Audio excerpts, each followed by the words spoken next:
About Zeke's situation, he said he has here's the things to underline. I have reviewed everything, and there is not one thing in any of this, whatever this is, to indicate domestic violence. First of all, what is everything Jerry has reviewed? Has he reviewed all the criminal investigations that resulted in 0 criminal charges? Has he reviewed everything that's going on with the NFL investigation? Because if he has truly seen everything, then yeah, I like what Jerry's telling us. I mean, somebody needs to tell us what's going on. The NFL has drugged this out now for over a year.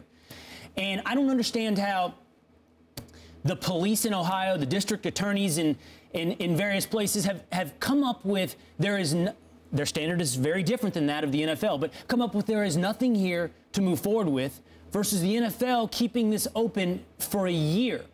So why would the NFL keep this open for a year? I can only come up with a couple of reasons. One is they're waiting to see what the public outcry is. And that's the most obvious reason, because that's what the NFL has done time and time again when it comes to domestic violence.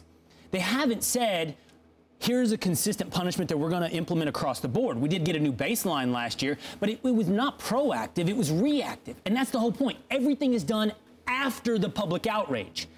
And it's almost as though we have to wait to see what the public outrage is to find out what the punishment is, or perhaps even find out what the incident is.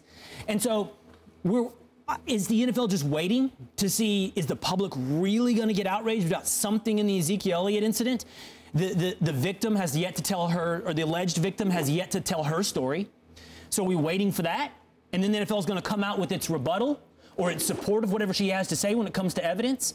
Because at this point, they should know everything there is to know.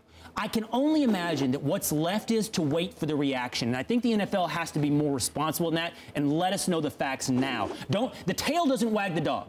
The public doesn't tell you how it feels and then you tell us the facts. It's the other way around. You tell us the facts, you tell us what happened, you tell us what you're going to do, and then the public responds. So here we sit a year from the incident, and Jerry Jones is still answering questions because, as you said, the NFL has yet to levy a punishment, but according to Adam Schefter, they will.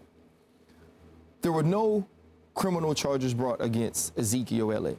So the question is, do you like what Jerry Jones had to say? I don't. Because it's Jerry Jones.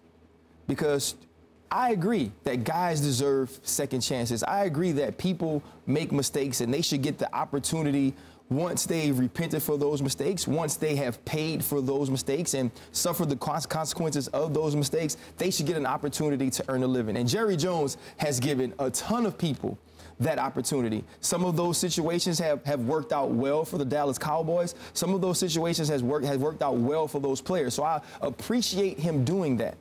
But we're going to have to start being a little sensitive towards women and towards domestic violence.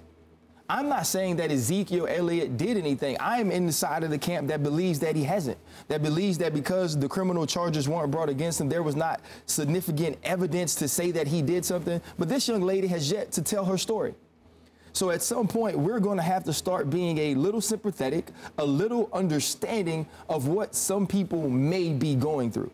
You don't have to come out and persecute Ezekiel Elliott. You should stand behind your player if you believe, as you said, you have reviewed all of the facts. You're doing right. You should sit up there and say, we have full confidence that Ezekiel Elliott had no wrongdoing in this situation. But just as he's saying he's reviewed all the evidence and there's no domestic violence, she releases a statement that said there definitely was domestic violence. So now we have dueling quotes or dueling points of views. One from a man who's not involved in the situation. One from a man who's not hurt. One from a man who can't give you first-person perspective on what happened. So I don't like it. And I in no way saying you should go out and say Ezekiel's wrong or sell your player up the river. You should support him because you believe in him. And if you have reviewed everything, the truth will come out. But when you look at the NFL side of it, I think they are being reactive. I do have an issue with the way that they're handling it. If the criminal investigation can be done as swiftly and as promptly as it was, and you can't figure this out, all it tells me is that you've messed it up enough times.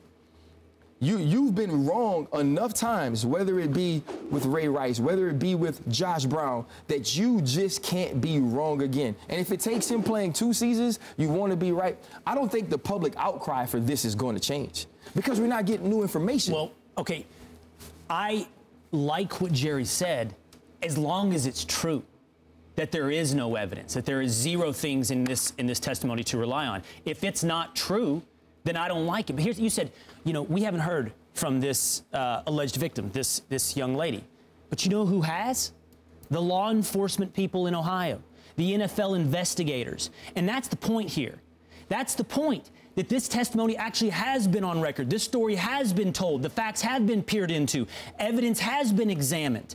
And here we sit today, still all wondering, what's the situation here a year later? What clues are left yet to uncover? And it seems to me that the one left to uncover is how we're all going to react.